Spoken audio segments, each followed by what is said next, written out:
he led by example. And I think that's exactly right. He didn't go around dictating what needed to be done. He hoped that people around him, including the young lawyers that we hired and continued on, would see how he did things and take what was really appropriate for who they were. And it worked extremely well. I mean, he was not a in-your-face kind of leader. He was pretty much calm. He did things in a way that makes sense. I think he'd like to be remembered as someone who had a great sense of humor, who enjoyed a glass of wine, and who was quick with his wit. He obviously had an intellect that was incredibly complex, and he had an interest in string theory and quantum mechanics and engineering and law, and he was truly remarkable.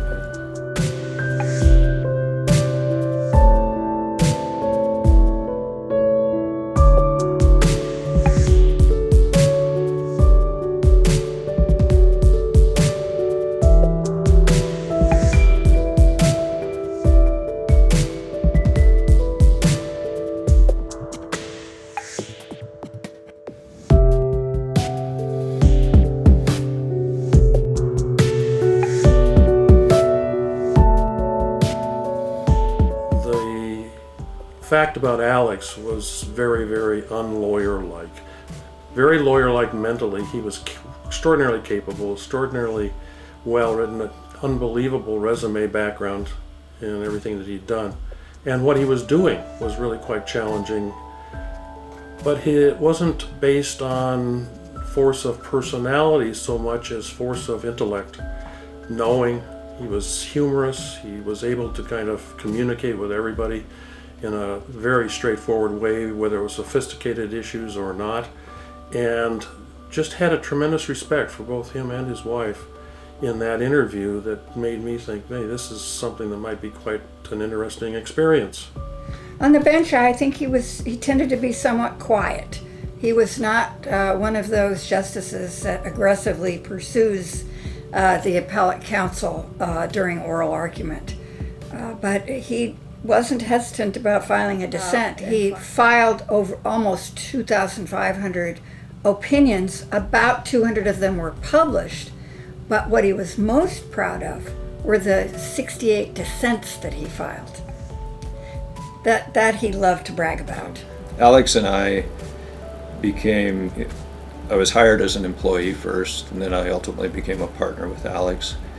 So he was a mentor and a boss, but we became close friends, and we became close friends primarily as a result of sharing a love for skiing. And we, through the years, went on a number of ski trips together.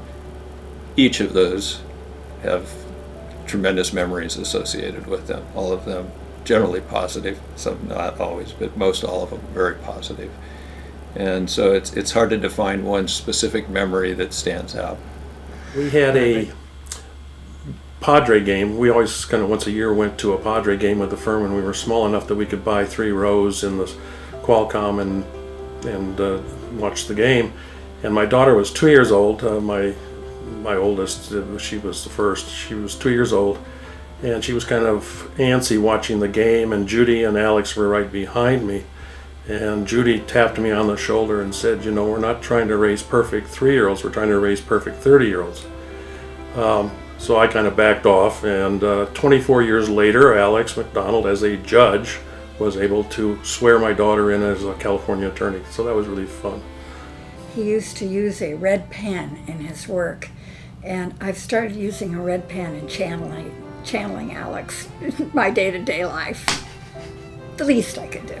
Well, I'm sure if you've had conversations with Darryl, you've heard how whenever you wrote anything, it would come back all covered in red ink. And when I started working at the firm, I had been an attorney for 6 years. I knew basically what I was doing, at least I thought I did, and I had quite a bit of experience in the areas in which I was working. But Alex gave me a perspective because I had worked for the government in various capacities before starting a private firm. And it gave me the whole idea of how to treat clients, how to respond to clients' needs, how to ensure that you really listen to what the client wants as part of your undertaking of a task for them. And he provided me a great many skills that I still use today, and just that interaction with people on a professional level. Well, I mean, most of the time, I miss seeing him out front of our building. He was almost like a welcoming committee because he was always out there having his smoke, and you had to walk by him to get into the building, and I just miss seeing him every day. How does it feel to know that he's being honored by the legal community in this way? I think it's absolutely appropriate. I mean, everything I saw, it's the right thing to be doing.